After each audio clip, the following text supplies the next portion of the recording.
Hola chicos, buenas tardes. ¿Cómo van?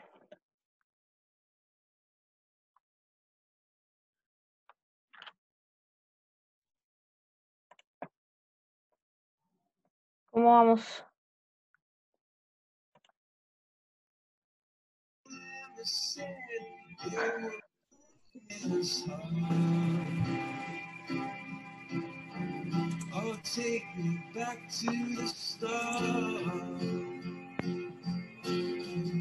Buenas tardes, profe.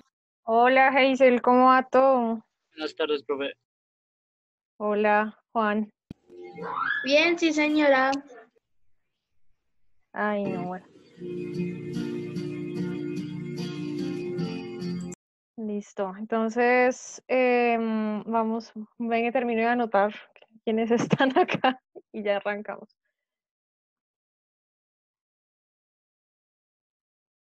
Entonces, recuerden que tienen plazo hasta hoy de entregar las actividades tanto de química como de bioética, en caso de que no las hayan entregado. Listo. Bueno, entonces para esta semana la idea es que trabajemos una cosa un aspecto de origami molecular. Entonces yo lo que hice, buenas tardes, Víctor, lo que hice fue compartirles una página donde encuentran como unos modelos, pero adicionalmente yo les anexé dentro de su asignación las estructuras que vamos a armar. Entonces, hasta el momento, espera un momento que termine de anotar.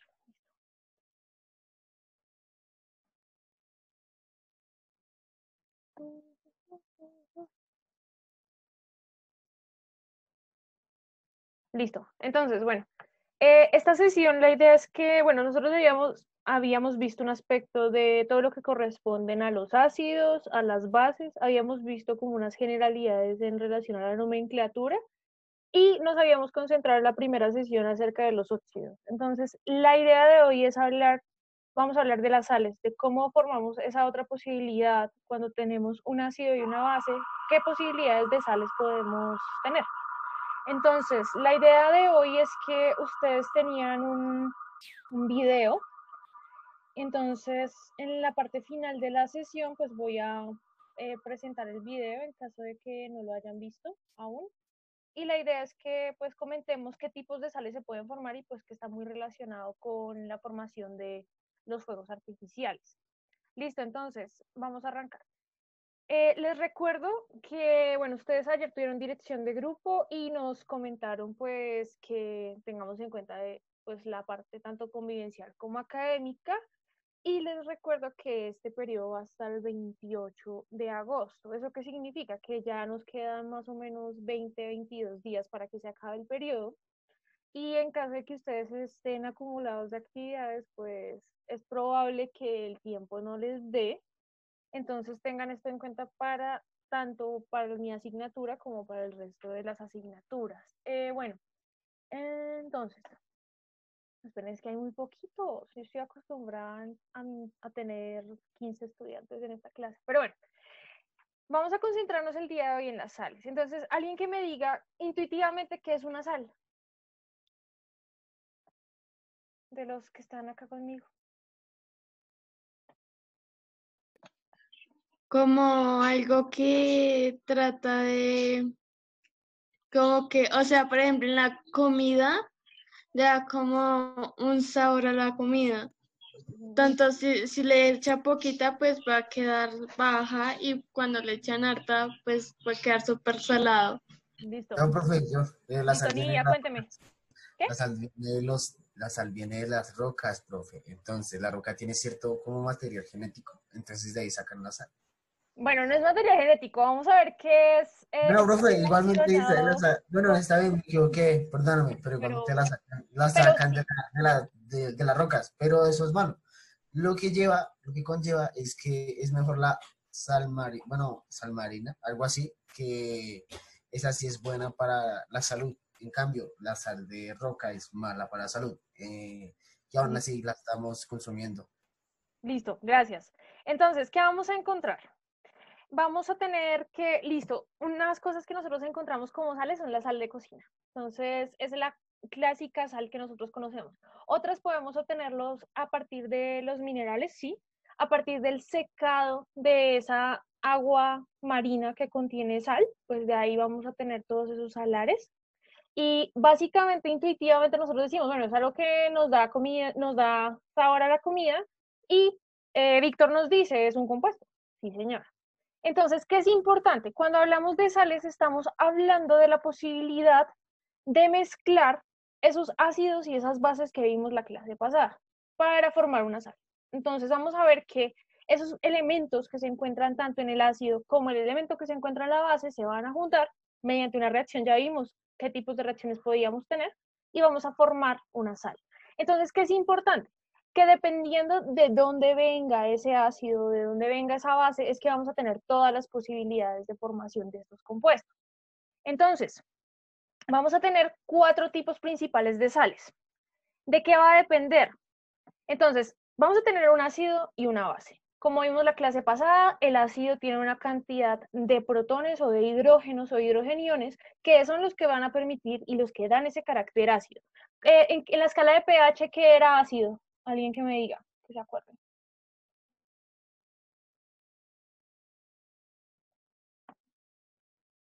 Juan López, ¿se acuerda de la escala de pH? El ácido, ¿entre qué a qué va en esa escala? Entre ácido, no me acuerdo, profe. Creo que era entre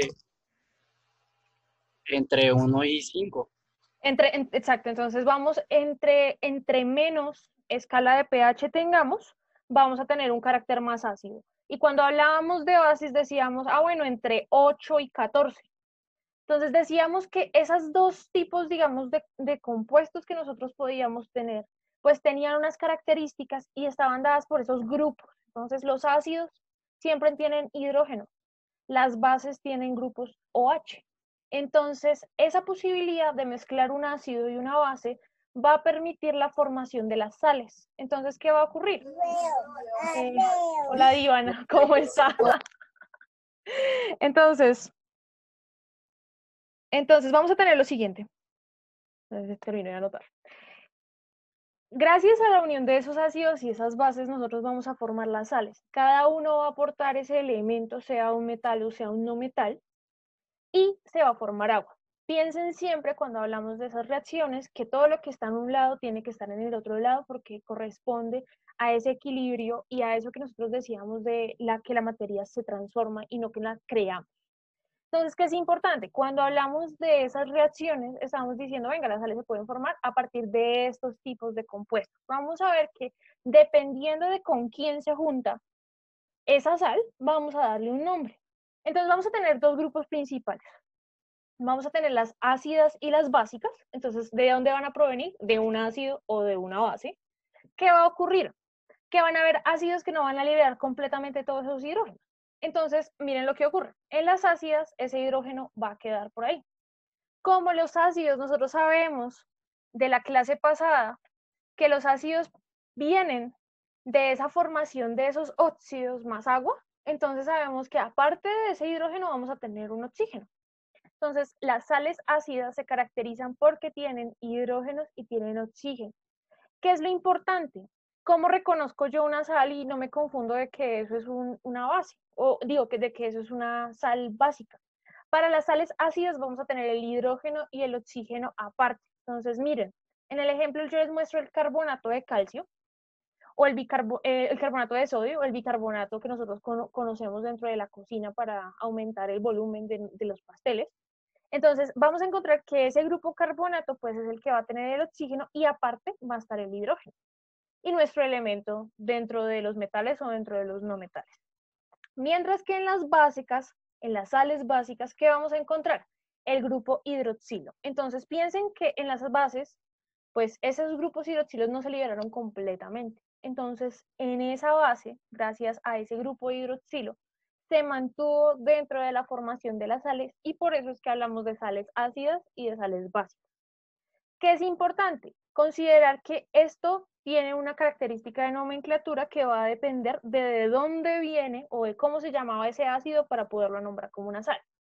Entonces, en las básicas vamos a mantener grupo OH o grupo hidroxilo, vamos a tener ese oxígeno de donde teníamos de los óxidos y nuestro elemento. Esa característica pues va a permitirnos diferenciar los otros tipos de sales. Vamos a tener otros dos grupos grandes de sales, las hidrácidas y las oxácidas. ¿De qué va a depender o cuál es la diferencia? Estas no van a tener esos hidrógenos y esos grupos hidroxilos provenientes de ese ácido o de esa base. Entonces, en las hidrácidas podemos tener un metal y un no metal. Y de hecho, nosotros veíamos la clase pasada para la formación del ácido clorhídrico que tenemos el hidrógeno y el cloro. ¿Qué va a ocurrir? Ese hecho de que esa liberación de ese hidrógeno y de ese grupo hidroxilo pues nos permite la formación de ese sodio, de esa unión mediante un enlace iónico de ese sodio y de ese cloro.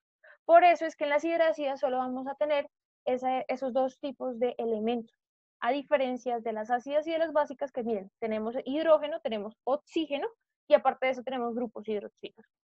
Las oxácidas vamos a ver que no van a presentar ese hidrógeno característico que tienen las ácidas y es lo que va a permitir diferenciarlas. Entonces acá tenemos carbonato ácido de sodio. Entonces nosotros cuando hablamos de las sales ácidas tenemos que nombrar que vienen de un ácido o que hay un hidrógeno por ahí extra.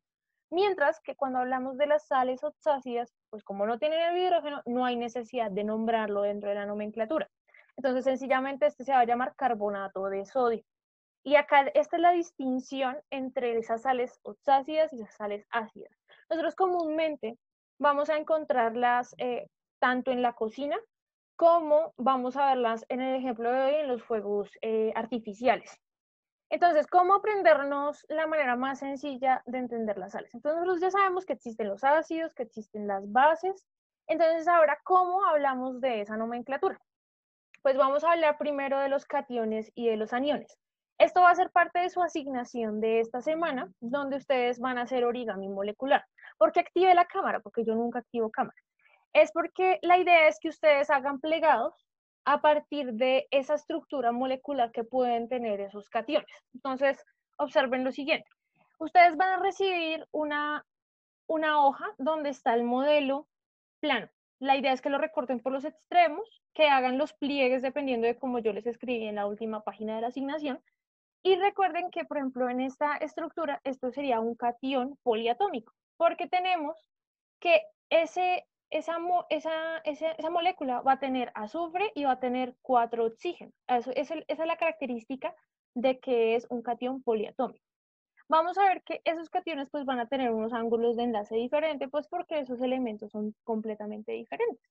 Entonces, ¿cuál es la importancia? Que ustedes lo armen, me digan cuál es la diferencia entre los ángulos que van a encontrar dentro de esa estructura y que comparen los 4 que les envié. Entonces yo les envié 2 que son como planitos y 2 que son más tridimensionales. A esas se les llaman estructuras trigonales. Ustedes van a aprender, tanto en química de décimo como en química de 11, que la estructura es muy importante para todo lo que son las reacciones y para toda la conformación de nuestros compuestos. Entonces, vamos a tener 2 especies muy importantes cuando hablamos de sales: las cargas positivas y las cargas negativas. Las cargas positivas, entonces, está la mnemotecnia o el recorderis de los gatos son positivos o los cats son buenos. Entonces, como el catión se parece a la palabra cat, entonces los gatos son positivos. Entonces, por eso catión es positivo. Mientras que anión o cebolla, en inglés onion, pues son malos porque te hacen llorar, entonces son negativos. Entonces vamos a tener 2 tipos de especies reactivas, que son los cationes, carga positiva, y los aniones, carga negativa. Entonces, carga positiva, ¿qué era? Que yo entregaba esos electrones.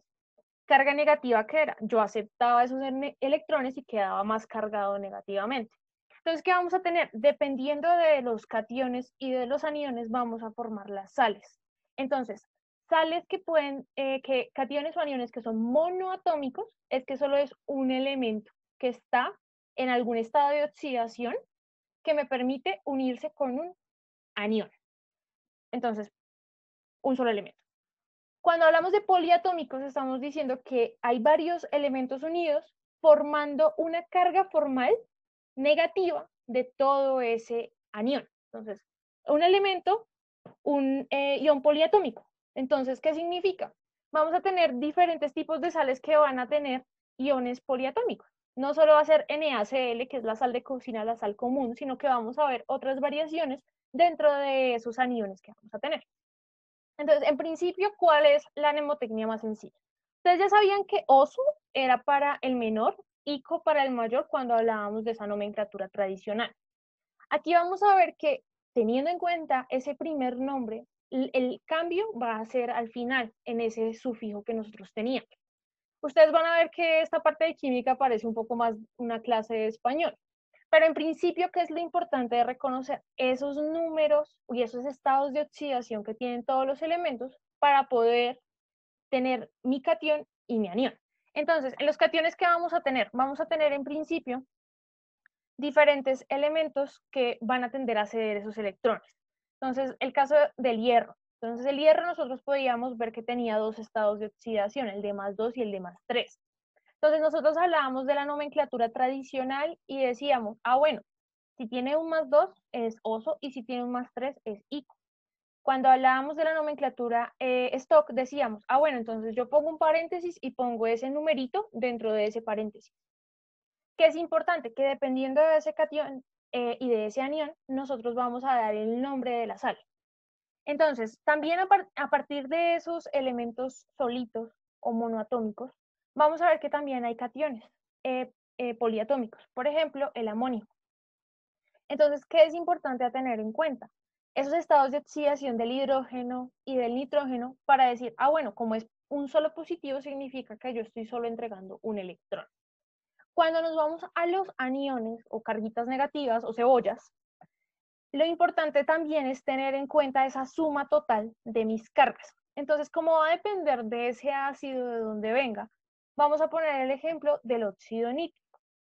Entonces, vamos a tener que tenemos HNO3, decimos eso es un ácido nítrico. ¿Qué es importante? Como viene de un ácido que se disocia, que pierde ese hidrógeno, esa porción nitrogenada con el oxígeno va a recibir el nombre a nitrato. Entonces pasa de ico a ato. Esa es una diferencia muy importante cuando hablamos de sales. Entonces, vamos a tener unas que van a ser doblemente cargadas. ¿Y de qué va a depender? Del estado de oxidación de cada uno de esos elementos. Entonces, ustedes ya saben cómo hacer estado de oxidación, ya vamos a revisar nuevamente esto, porque de esto depende cómo vamos a formar todas las sales, ¿no? Entonces, ¿qué vamos a tener? Vamos a tener dos cosas. ¿Hasta aquí alguna pregunta o ya están perdidos? No, profe, ahí vamos bien, profe. Hasta aquí, cationes y aniones, y es lo que debemos reconocer. ¿Qué es importante? Pues que todas las posibilidades y todas las gamas de compuestos pues va a estar gracias a esos cationes y a esos aniones que yo tengo. Entonces, vamos a tener lo siguiente. Siempre recuerden que todo viene de donde, todo viene, o sea, todo que nos importa en la química, de dónde venía ese compuesto para yo reconsiderar ese nombre. Y el cambio, si se dan cuenta, el cambio es muy pequeño. Yo paso de ico a ato, y esa es la diferencia. Si a ustedes les ponen en el examen final de química, que ya casi se acerca, si a ustedes les ponen un nombre y dice ato, ustedes inmediatamente dicen, eso es una sal. Pero si ustedes encuentran terminación ico, ustedes tienen que leer el primer nombre, si dice ácido o hidróxido, para diferenciar si es un ácido o una base. Listo. Entonces, ¿qué vamos a tener? Ustedes van a recibir esos modelitos en 3D y por eso quería intentarlo a ver cómo me va con ustedes, con los modelos. ¿Qué es importante? Vamos a tener varios aniones que van a ser poliatómicos y que van a estar dentro de todas las mezclas de posibilidades de compuestos que podemos formar. ¿Qué es importante? Que dependiendo de la mezcla de los cationes, pues vamos a tener toda la gama de mezcla de aniones. Entonces, ejemplo, ustedes, por ejemplo, ion nitrato. Sabemos, quiero que alguien me diga de esta tabla, el nitrógeno, ¿qué estado de oxidación tiene? De los que están aquí conmigo. ¿En cuál, profe? El nitrógeno.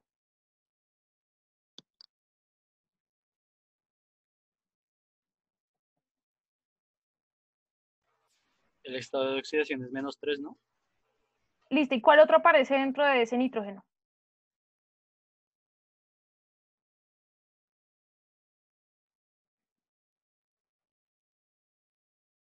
Grupo 15, grupo 5A, ¿no? Entonces vamos a tener que, listo, puede ser -3, pero también hay otras posibilidades. Y como estamos hablando de que el nitrógeno va a corresponder a unión poliatómico, vamos a tener en cuenta dos cosas. La primera cosa es la cantidad de oxígenos que tiene ese ion y el nitrógeno. ¿El oxígeno qué estado de oxidación tiene? 2, -2. -2. Gracias, John. Sí, señor. Tenemos el estado de oxidación de -2. Si multiplico -2 por 3, ¿cuánto me da?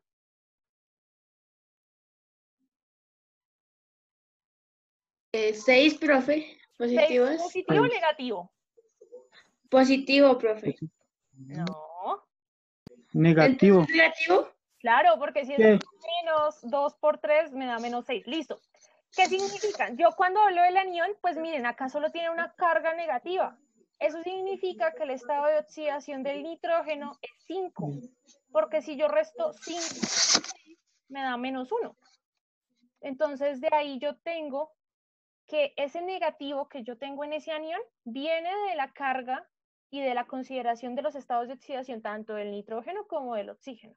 Entonces, oxígeno -2 por 3 -6, nitrógeno +5, de ahí me da solo un -1, y por eso es que todo ese anión, o sea, formalmente, ese ion poliatómico totalmente tiene una carga negativa, solo una carga negativa. ¿Qué importa? Pues que dependiendo de con quién se junte, ese anión vamos a tener los diferentes compuestos. Por ejemplo, si lo junto con potasio, pues este compuesto ya se va a llamar nitrato de potasio. Si lo junto con magnesio, teniendo en cuenta que el magnesio tiene un estado de oxidación de +2, pues yo tengo que poner un subíndice de 2 para que mi carga sea 0. Entonces este compuesto se llamará nitrato de magnesio. Así sucesivamente. Todo depende del estado de oxidación del catión, de yo ese subíndice que manejo aquí. ¿Listo? Entonces, ¿qué es importante?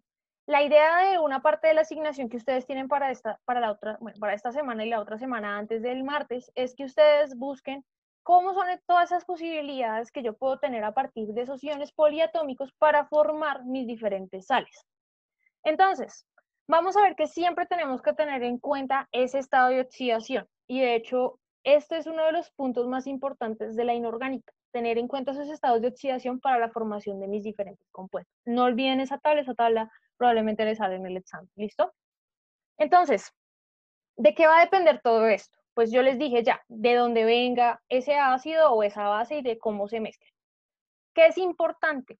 Que nosotros vamos a tener dos tipos fundamentales de sales que vamos a tener, las ácidas y las básicas, donde esos hidrógenos y esos OH no se soltaron tan fácilmente, y las hidrácidas y oxácidas.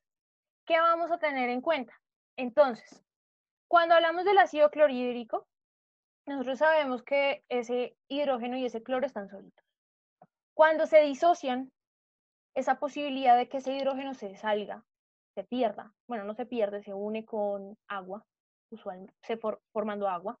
¿Qué vamos a tener? Que ese anión se va a llamar el anión cloruro. Entonces vean acá, como viene el ácido clorhídrico, va a pasar a llamarse anión cloruro. Cuando hablamos ácido sulfúrico, entonces ustedes dentro de su asignación tenían un video de los ácidos y habían muchos ácidos que nosotros utilizamos en nuestra vida, bueno, en algún momento, por ejemplo, cuando comemos gomitas. Por ejemplo, tenemos el ácido sulfúrico, entonces de ahí se disocia ese hidrógeno y tenemos la formación del ion sulfato, que es otro de los aniones que yo les puse dentro de la asignación de esta semana. Entonces, así sucesivamente. ¿Qué es importante? Cuando hablamos de esas reacciones de formación de sales, siempre tenemos un ácido y siempre tenemos un hidróxido. ¿De qué va a depender? Miren, en este ejemplo que les pongo, no hay una unión con grupos OH, esos OH forman agua y ese hidrógeno forma agua y queda bromuro de potasio. Entonces, ese ICO pasa a ser uro. Y así sucesivamente, todos mantienen esa transformación de donde venga el ácido. Si es ICO, pasa a uro. Vamos a ver que dependiendo específicamente de los tipos de ácidos de donde tengamos, decir, mantenemos esos hidrógenos o esos OHs, tenemos que nombrarlos.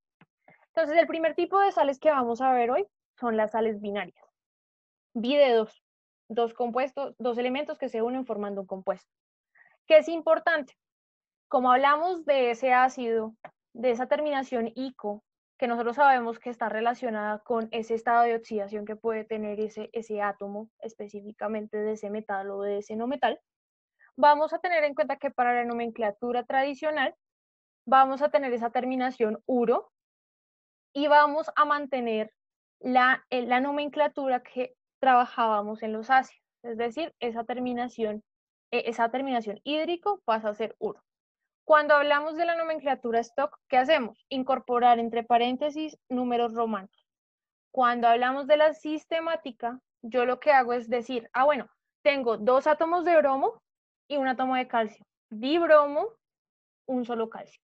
Como es una sal, ese es el punto y el punto para aprender es que cuando hablamos de sales, esa terminación uro me está diciendo que eso es una sal. Entonces, si a ustedes les ponen en un ejercicio dibromuro de calcio, ya esa terminación uro les está diciendo eso es una sal. ¿Qué es importante? Cuando hablo de bromo, pues poder escribir el bromo bien o buscar en una tabla periódica cómo se escribe el bromo bien. Y como tengo 2, entonces un subíndice de 2. Como solo es un átomo de calcio, pues solo mantengo un átomo de calcio. Eso es importante porque dependiendo de los nombres que ustedes van a recibir en sus asignaciones, en sus exámenes, y de aquí en adelante en la química que tengan, tanto inorgánica como orgánica, reconocer esas terminaciones les va a permitir descubrir o identificar qué tipos de compuestos ustedes pueden formar. Específicamente para estas sales binarias, pues nosotros podemos tenerlos bajo una combinación de metales y no metales. Y vamos a ver que en este específico ejemplo no son poliatómicas. Entonces, un ejemplo claro. Vamos a hablar del ion del hierro. El hierro, muchos de ustedes escribían en la nomenclatura hierroso. Entonces, no. El término es férrico, ferroso. ¿Qué es importante? Cuando hablamos de esas sales binarias, estamos diciendo se mezcla un metal y un no metal, pero que sabemos que viene de un ácido y una base. ¿Cómo nombramos eso? Menor número de oxidación mantiene su nombre oso. Mayor número de oxidación mantiene su nombre ico. Entonces podemos formar 2 tipos de sales a partir del hierro juntado con el bromo. Podemos tener sales de bromuro ferroso, entonces bromo, acá aparece en el nombre. Uro porque es una sal. Fer de hierro. Oso porque es el osito y es el menor estado de oxidación de ese hierro. Por otra parte vamos a tener, cuando tenemos un mayor número de oxidación, mantenemos ese nombre bromuro férrico, porque ese estado de oxidación del hierro es mayor, porque es de +3. ¿Eso qué significa? Mantenemos esa nomenclatura, la diferencia clave para nombrar una sal, esa terminación uro. ¿Listo? Y cuando hablamos de la stock, pues ¿qué nos interesa? Decir específicamente en números romanos ese estado de oxidación de nuestro compuesto. Entonces, ¿hasta aquí alguna pregunta o cómo vamos? Quiero que hablen, porque si yo me quedo acá... Profe, en la anterior. Cuéntame, Joshua. En la anterior diapositiva. ¿En esta o en la anterior? Recuerdo, ahí en el stock toca agregarle uro y ya. O sea, a los dos toca agregarles uro. Sí, a los dos les agregas uro porque tú estás hablando de que es una sal. Entonces ya vamos a ver que dependiendo, sí, terminación uro es una sal. Si tú no tienes la terminación uro, significa que estás hablando de otro tipo de compuesto.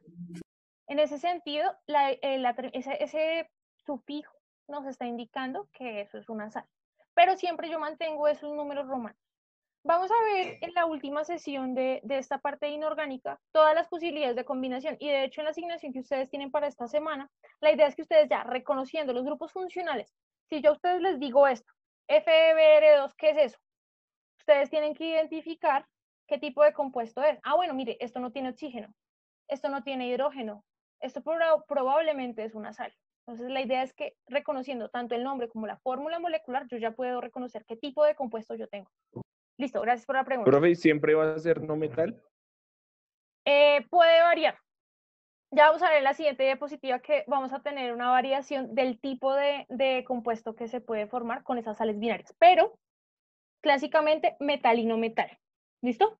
Entonces, ese metal que provenía de ese ácido y ese no metal que provenía de esa base. Listo. Bueno, Profe, una pregunta. cuéntame. Cuando se acabe la clase, ¿volvemos a entrar? Sí, ustedes saben que lo hemos manejado así. Entonces, quedan 10 minutos. Yo creo que acabo la siguiente diapositiva y hacemos un corte. ¿Qué es importante para esta sesión? Recuerden tener a la mano esa tabla periódica o esa tablita de estados de oxidación, porque de esa va a ser la clave, no solo para los nombres, sino para la parte de reacciones. Y de hecho ya las estamos introduciendo, estamos hablando poco a poco de cómo podemos formar esos tipos de compuestos. ¿Listo? Porque lo que queda de química, aparte de lo ambiental, va a ser reconocer el componente de estequiometría y de esas reacciones cuando están balanceadas y cuando no lo están. Y gran parte de su éxito en el ICFES en 11 va a ser eso. En la parte de química va a ser conocer ese balanceo de ecuaciones. Listo. Entonces, vamos a tener otro grupo de sales. En estas sales, pues vamos a mantener ese oxígeno que proviene de ese óxido que nosotros vimos en la primera sesión. ¿Qué es importante? Esas terminaciones oso-ico van a pasar a llamarse ito o ato. Entonces, dependiendo de ese estado de oxidación, de si es más alto o más bajo, yo lo que hago es distinguir específicamente de dónde viene ese ácido y cómo va a afectar esa terminación de mi sal. Entonces, ¿qué es importante? Imagínense que en este tipo de compuestos, lo que ocurre es que vamos a tener cationes metálicos como el sodio o cationes no metálicos como el amonio, que nosotros ya lo vimos dentro de esos iones poliatómicos. Lo que va a ocurrir es que vamos a formar ese tipo de sales, pero en algunas ocasiones se van a quedar algunos hidrógenos. Particularmente en este ejemplo, vamos a tener que se retienen oxígenos. ¿Qué es importante? Esa terminación oso va a pasar a ser ito. Y esa es la primera distinción. Y la terminación ico, que veíamos que era el mayor estado de oxidación, pasa a ser ato. Entonces, dos posibilidades. Vamos a ver la primera. Entonces, vamos a reconocer en esta primera qué elementos tenemos. Tenemos el sodio, tenemos el oxígeno y tenemos el azufre. Ya sabiendo que tenemos el sodio, sabemos que este va a corresponder al catión metálico, por tanto va a quedar al final. Ahora, reconociendo este ion poliatómico, ¿qué vamos a encontrar? Que como tiene azufre y como tiene oxígeno, pues tenemos que identificar qué estado de oxidación puede tener ese azufre. Entonces, ¿cuáles son los estados de oxidación del azufre? ¿Alguien que se acuerda o viendo la tablita, el azufre qué estados de oxidación tiene? Alguien que me diga. Es uno de los que tiene más estados de oxidación.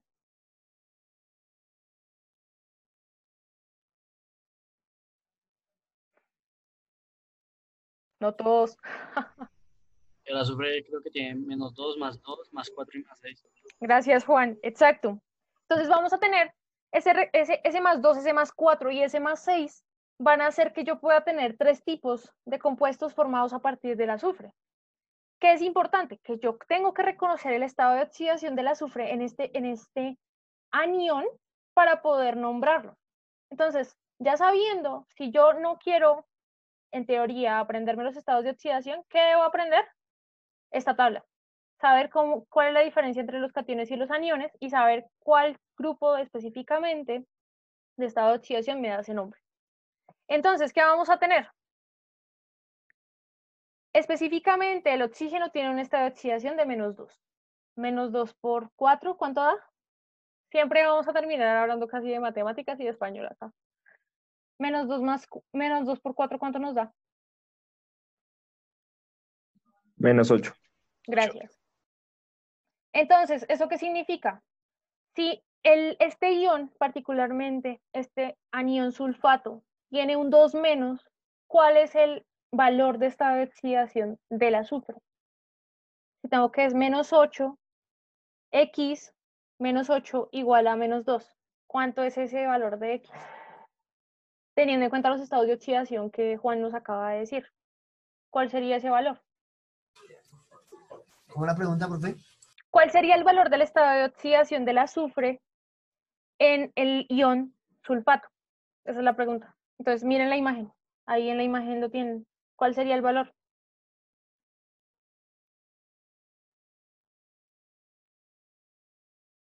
¿Nadie? Sulfato de sodio, ¿no dice ahí, profe? Sí, ¿y cuál es el valor del azufre? Ahí, de la S. Del azufre, pues más 6. Gracias, gracias Nidia. Entonces, ¿qué vamos a tener? Como es más 6, entonces vamos a ver que es un ácido que viene de un azufre que tiene un estado de oxidación alto. Por tanto, miren que el paso de esa terminación va a ser de ico a ato. Y por eso es que este anión se llama sulfato. Entonces ya sencillamente para nombrar este compuesto yo digo sulfato de sodio, bajo la nomenclatura tradicional. ¿Qué es importante? Reconocer esa terminación ato de ese estado de oxidación alto de mi ácido, que permitió esa liberación de ese catión, y del sodio, que es la porción metálica. Listo. Por otro ejemplo que les voy a poner antes de acabar esta diapositiva y de volver a entrar a la clase. Entonces, cuando yo tengo un nombre de un compuesto, ¿cómo digo la fórmula molecular? Entonces yo puedo tener nombre, nitrato de calcio. Entonces ya sé, terminación calcio, va al comienzo porque me está indicando ese elemento. Cuando hablo de nitrato, me está diciendo tres cosas. Me está diciendo que tiene nitrógeno y que tiene oxígeno, que probablemente ese compuesto viene del ácido nítrico, que nosotros lo teníamos por acá. Ese ácido nítrico cuando se disocia forma el anión nitrato. ¿Qué es importante? Reconocer esos estados de oxidación. Si acá me dice negativo, significa que todo ese ion poliatómico tiene esa carga. No solo el azufre, no solo el oxígeno, todo. Por eso es importante reconocer cuando estamos hablando de monoatómicos y de poliatómicos. Entonces, vamos a tener nitrato de calcio. Calcio, yo identifico el calcio. Sé que el calcio tiene un estado de oxidación de +2. Tengo el nitrógeno. Y si no lo sé, lo busco en la tabla. ¿Cuál es el estado de oxidación del calcio? +2. Nitrógeno. Sé que como viene de un ácido, porque la formación de sales depende del ácido, ese ion poliatómico pues va a llamarse nitrato. ¿Qué es importante? Como yo tengo un estado de oxidación de +2 del calcio y como todo mi ion poliatómico solo tiene una carga negativa, yo tengo que poner un subíndice de 2 para que el total de mi carga sea 0. De esta manera, yo a partir de un nombre puedo identificar la fórmula molecular de ese compuesto. O yo a partir de la fórmula puedo decir, ah, bueno, esto tiene oxígeno, esto tiene un metal y un no metal, y esto proviene de un ácido.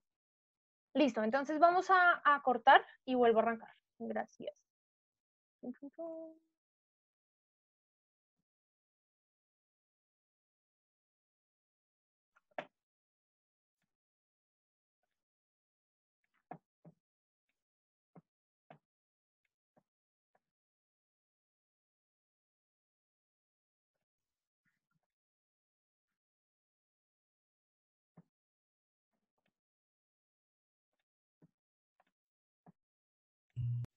Listo, entonces, ¿qué vamos a encontrar?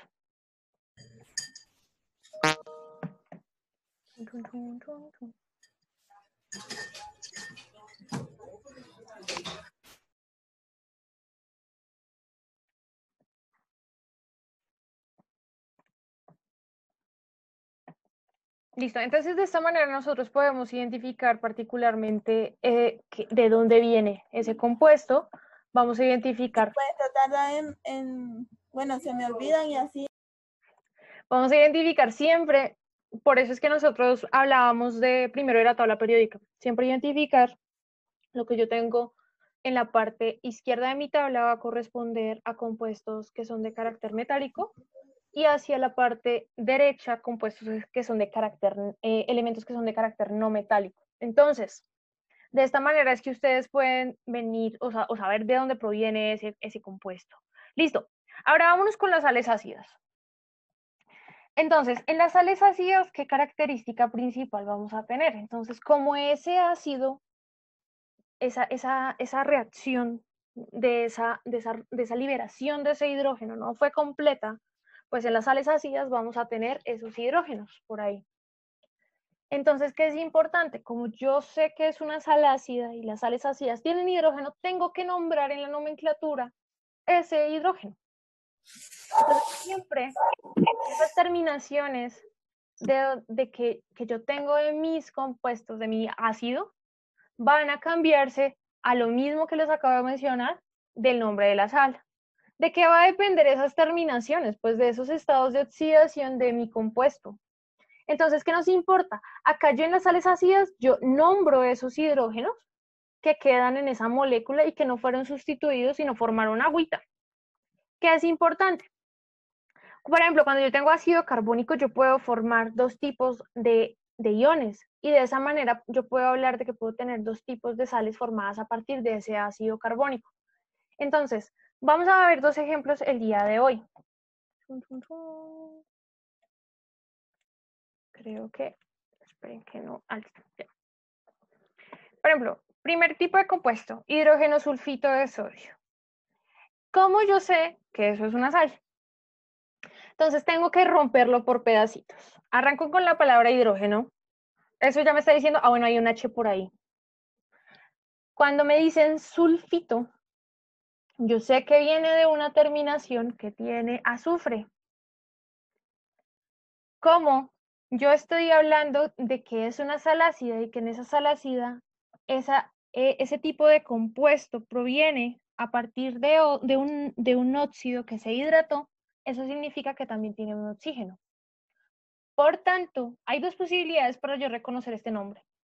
Hidrógeno, pues lo incorporo dentro del nombre de la fórmula del compuesto. Sodio, sé que es mi catión. Y toda la parte del sulfito, yo sé que es probablemente un anión. ¿Qué es importante? Que en este ejemplo, cuando yo reconozco este anión, sulfito, el estado de oxidación del azufre no es +6, es diferente a +6. ¿Eso qué significa? Que yo ya no utilizo la terminación ico. Por tanto, ese compuesto, miren el estado de oxidación que utiliza, +4. Eso significa que ese ácido terminaba en oso y por tanto ese nombre de la sal va a ser ito, porque depende mucho del estado de oxidación. ¿Cómo yo sé eso? Busco en mi tabla de estados de oxidación el del azufre, el del hidrógeno y el del oxígeno. Sé que el hidrógeno tiene un estado de oxidación de +1. Sé que el oxígeno tiene un estado de oxidación de -2. En ese sentido, yo lo que hago es que al hacer el ajuste de mis subíndices para que mi carga formal, teniendo en cuenta ese nombre sulfito, me está diciendo que tienen solo una carga de -1, yo lo que hago es que hago ese ajuste. Entonces queda hidrógeno sulfito de sodio, NaH2SO3. Entonces, ¿qué es importante? Cuando tengo en el sentido opuesto, tengo la fórmula, ¿cómo yo digo cómo se llama esa fórmula? Entonces, sé que tengo el sodio y sé que la carga total de este tipo específico de anión es -1. Entonces, para el nombre tengo que decir, acá hay un hidrógeno, acá hay un anión carbonato y hay un sodio. En ese sentido, hidrógeno, carbón, ato por la terminación de esa sal de sodio. De esa manera yo puedo distinguir que es una sal ácida. Ahora, cuando hablamos de sales básicas, nos estamos enfocando solo en, miren el tipo de grupos que podemos tener. Tenemos un grupo hidroxilo ahí. ¿Eso qué significa? Que cuando hicimos esa reacción esa reacción que se puede formar a partir de ese ácido y de esa base para formar la sal, esos grupos hidroxilos no se disociaron completamente. Uno de esos grupos quedó dentro de la reacción, como pueden ver en esta imagen. ¿Qué nos interesa? Pues reconocer, cuando hablamos de esa nomenclatura, reconocer ese hidroxilo que está dentro de nuestra fórmula. Entonces, si nosotros ya sabemos cuál es ese anión y cuál es ese catión, yo tengo que nombrar ese hidroxilo dentro de mi nomenclatura. Vamos a ver la tradicional para entrar en detalle. Entonces, ¿qué nos interesa? Como los hidroxilos son básicos, porque nosotros veíamos que cuando teníamos una sustancia ácida, una escala de pH bajo, una sustancia básica, una escala de pH alto, estos grupos hidroxilo tienen la propiedad de darle la basicidad a los compuestos. Por tanto, tengo que llamarlos como bases.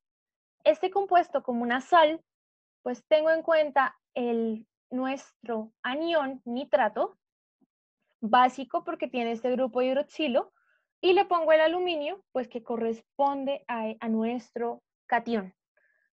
Otro ejemplo, cuando yo tengo níquel, un grupo azufre unido a un oxígeno y un grupo hidroxilo, ¿qué debo hacer?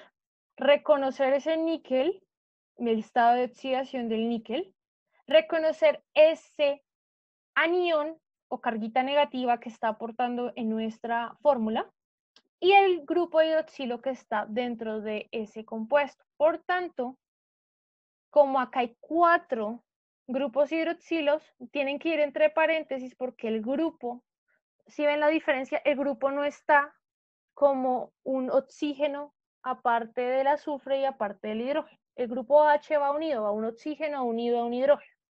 Por tanto, tengo que nombrarlo como sulfito tetrabásico niquélico. Yo espero que hasta el momento no se hayan perdido tanto. La idea es que vayamos practicando la otra sesión. La otra sesión solo vamos a trabajar ejercicios y reconocimiento de cada uno de esos grupos funcionales. Que es importante que ustedes con esto, ya cuando hablemos de reacciones, va a ser más sencillo reconocer quién está moviéndose en cada lado de la ecuación. Entonces, ¿hasta aquí alguna pregunta, chicos? No, señora. Listo. ¿Todo claro? ¿O parcialmente claro? Sí, profe. Listo. ¿Qué nos va a interesar ahora? Vamos a enfocarnos en los tipos de sales que podemos tener dentro de los fuegos artificiales. Entonces, los fuegos artificiales son uno de los ejemplos claros de nuestras sales. Y otro ejemplo es, bueno, al final de la clase hay preguntas simples. Genial.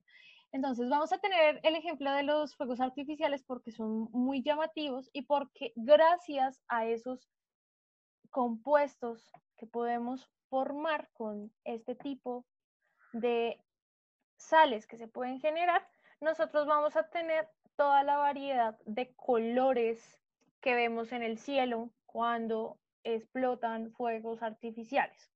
Entonces vamos a ver este pequeño video. Profe, no estoy compartiendo en pantalla. Listo, gracias. Gracias por recordarme. Ya.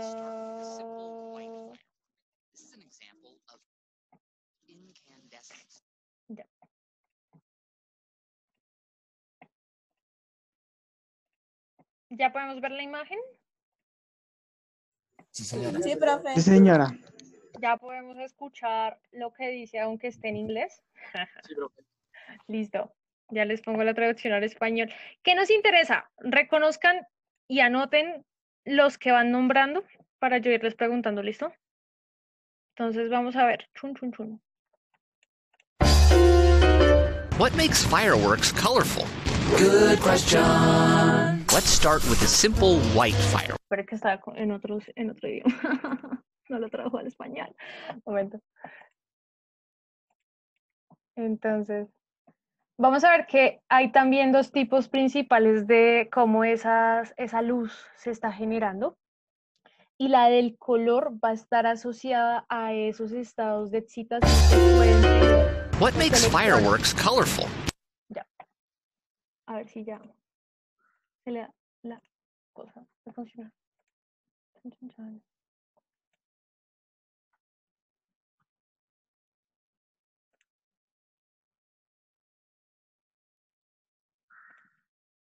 Good question. Let's start with a simple white firework. This is an example of incandescence. Think of an incandescent light bulb. When something gets really hot, its atoms vibrate around, smash into each other, and release energy in the form of light. As it heats up, it goes from red to orange to yellow to white. That gives us bright white fireworks and sparklers. They're just flecks of really hot metal. But incandescence is hard to control to get specific colors.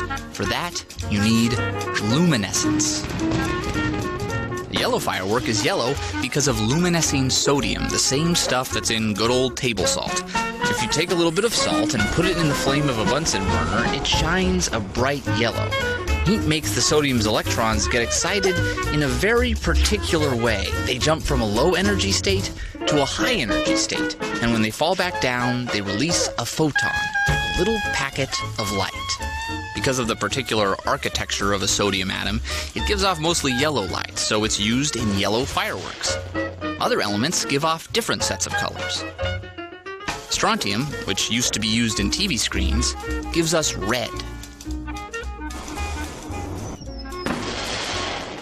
Calcium, the stuff in our bones, has greens, yellows, and reds that combine to a strong orange.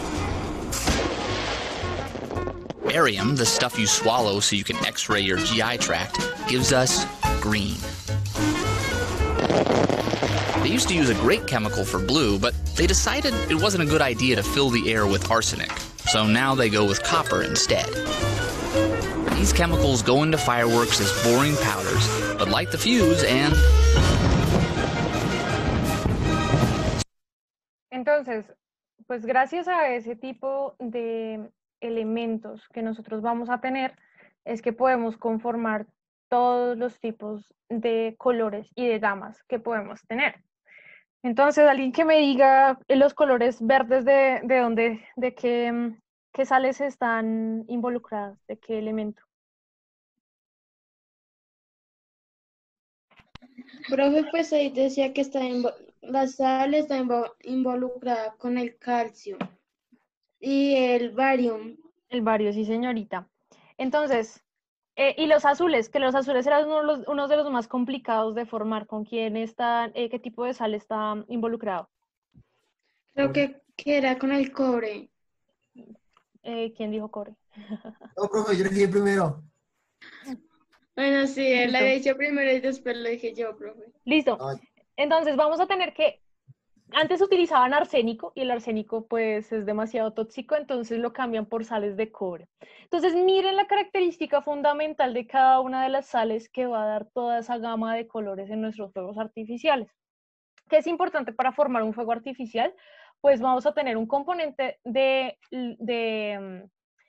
combustible, porque es el que va a permitir que cuando llegue al cielo explote y que sea continuo. Vamos a tener un compuesto oxidante, entonces nitratos, cloratos y percloratos, pues son los que van a proveer ese oxígeno para que ese combustible pues se agote. Y vamos a tener una molécula que permite unión, por así decirlo, en esas capsulitas para la liberación de los fuegos, que se llama la dextrina. Entonces, ¿qué es importante? Que en este tipo de sales pueden ser sales de estroncio, de calcio, de bario, de sodio, de magnesio y de cobre. Mire, estos 6 tipos específicos de elementos de nuestra tabla periódica, mezclados con ese agente oxidante, pues van a formar esas sales y esas sales son las que van a reaccionar dando los colores. Entonces vamos a tener que en su mayoría los tipos de sales que se pueden formar van a ser nitratos, carbonatos o sulfatos. Entonces, recordar esos cationes, esos aniones que les mostré en la tercera, cuarta diapositiva. Entonces, dependiendo de esos nitrato, carbonato, sulfato y con el elemento clave que va a reaccionar para dar el color, es que podemos tener todas las gamas. Pero en general son sales de cobre, sales de bario, sales de sodio, que van a permitir esa variación de colores. Otra cosa muy interesante que nosotros encontramos dentro de nuestros fuegos artificiales, dentro de nuestras sales, es que las sales forman cristales y es una característica muy interesante de ellas. Nosotros veíamos que ese hecho de formar cristales estaba muy asociado a esos enlaces iónicos que podíamos tener. Específicamente, otra cosa muy interesante es que las sales pueden venir de muchísimos colores y está relacionada entre esa formación de esos enlaces con los diferentes elementos. Por ejemplo, miren el sulfato de cobre, el color tan bonito que tiene, o el cloruro de cobre, pues también un color como verdoso. Entonces, dependiendo del tipo de conformación de esa molécula es que se forman esos particulares cristales. Y era una cosa que creo que Nidia hablaba de que hay cosas que nosotros podemos obtener de la Tierra y va a estar relacionado con los procesos de mineralización.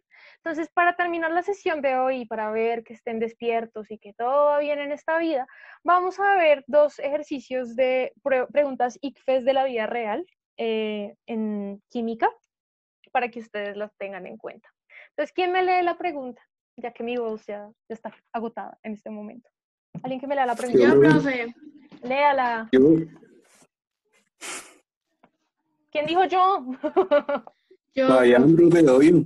Listo, hágale, Fabián, que por fin lo escuché. Hágale. Cuénteme, lea la pregunta. A un tubo de ensayo que contiene agua se le agregan 20 gramos profe, no sé qué es eso todavía. NaCl, sal de cocina, cloruro de sodio. Posteriormente se agita la mezcla y se observa que una parte de sodio, me dijo, ¿no? Cloruro de sodio.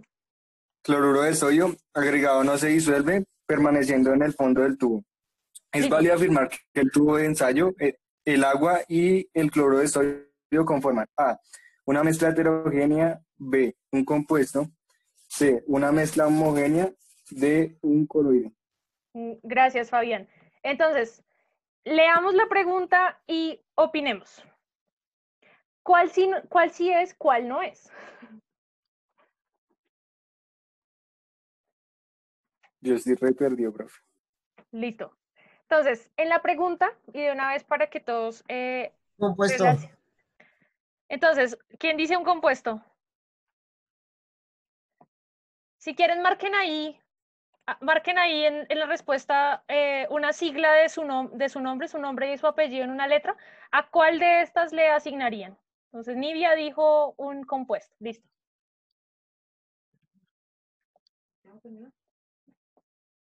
¿Quién más? ¿Nadie va a escribir en la pantalla?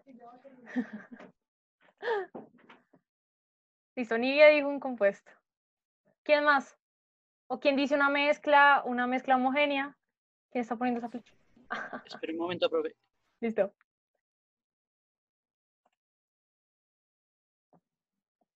Hazel Cañón, listo.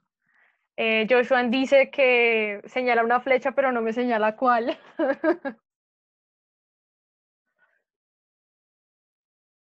Listo. Profe, la C, ¿no? Póngala ahí. ¿Quién dijo la C? O póngala ahí. Quiero que todos muestren. Ya se olvidó de mi voz, no lo puedo creer. Ay, Fabián Bejarano. No lo puedo creer, profe, acaba de entrar a clase otra vez. La A, profe. Listo, ¿quién dice la A? López. Listo. Sí. Entonces, ¿cómo vamos a distinguir y que lo recuerden aquí, forever and ever? Profe, yo digo que es la B. Usted dice que es la B, listo. Entonces, escribamos B. Morales. ¿Qué es importante? Reconocer lo que nos están diciendo. Y por eso es que la clave de química no solo es aprender los números, sino también aprender a leer. Nos están diciendo, tenemos agua y tenemos cloruro de sodio. Nos dicen que básicamente... Ay, Dios. Profe. Cuéntame, ¿cuál eliges tú? ¿Me puede poner la A? Es que yo no sé cómo se pinta la pantalla, entonces póngame. Ivana Quintero, listo. Entonces nos dicen, tengo agua y tengo sodio. ¿Qué voy a hacer? Agito una mezcla y me dice, hay una parte que no se disuelve. Eso significa que permanecen en el fondo del tubo. Entonces me dicen, agua y NaCl conforman. Entonces, ¿qué tenemos que tener en cuenta para responder acá? Bueno, acá hay una que ya ninguno respondió, que es un coloide. Nosotros sabemos que la gelatina es un coloide, por tanto, esta no es. Ahora, entre las opciones que ustedes me dieron, vamos a cambiar de color el rosadito.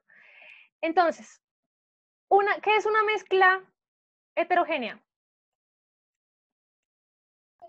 Profe, Que no esas se mezclan son, bien. ajá, que se diferencian las cosas que hay en Que la... yo diferencio Bueno, muy que se bien. diferencian las sustancias. Listo. Cuando hablo de un compuesto, ¿qué estoy diciendo? De los que respondieron un compuesto. ¿Qué es un compuesto?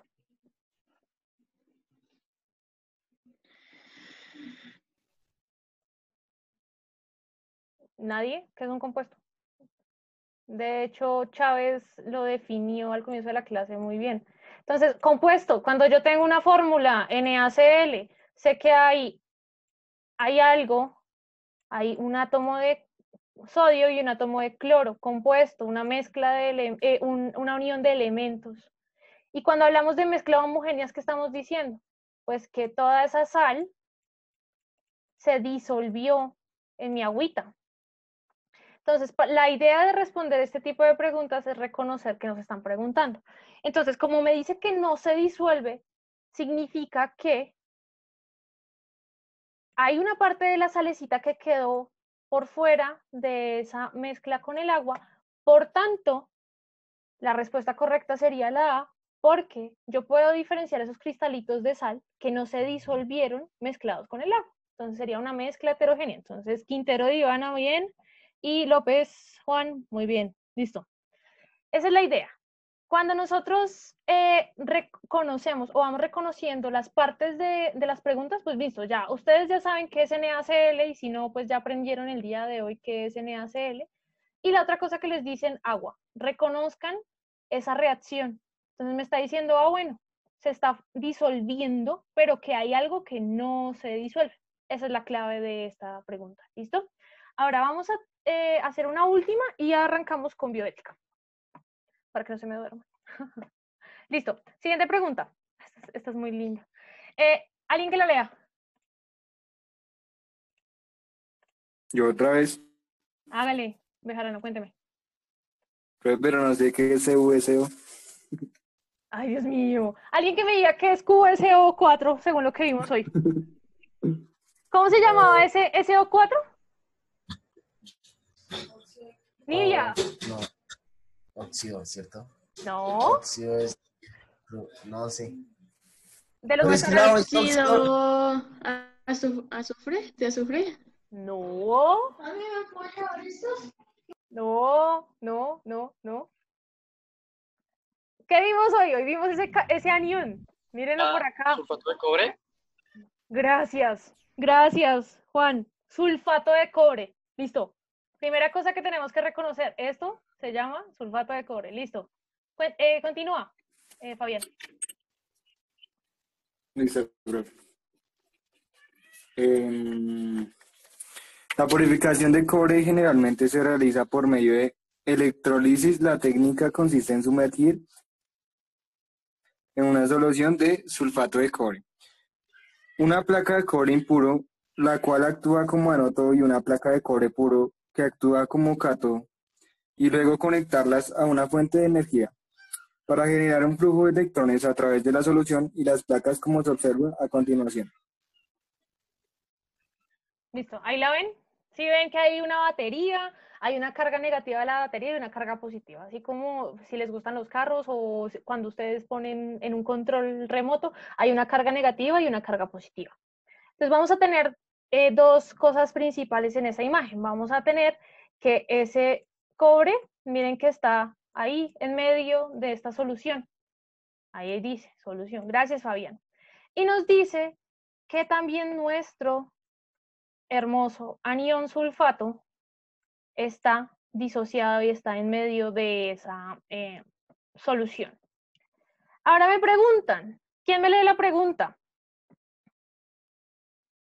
Dana, ¿está por ahí? El ion cobre más 2 Gracias.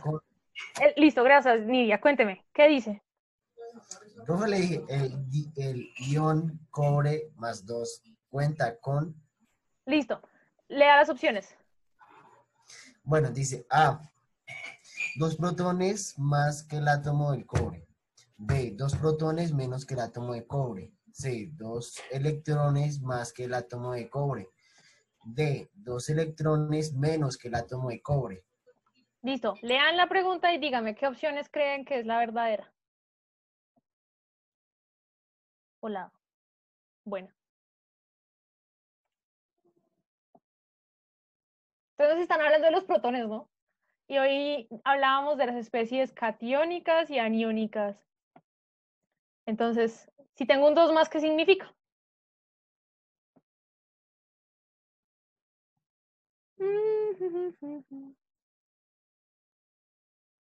¿Nadie? Yo diría que es como la C o la D, profe. Listo, Nidia dice que es la C. Yo dije que la C o la D, pero espere, profe, espere. Bueno, está bien, póngame la C. No, yo le pongo flechita, tranquilo. Listo, ¿quién más? López, Quintero. Profe, yo digo que la A. Tú dices que es la A, Divana, listo. Entonces, Sí. Divana, Quintero, listo. ¿Quién más?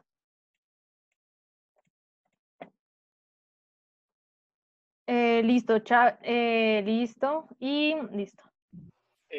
Profe, la B. La B, López, listo. Profe, entre la A y la B, profe. Entonces se dice el cañón entre la A y la B. B. B, La B, Ardila, profe. listo. Ardila y Joshua Morales. Listo.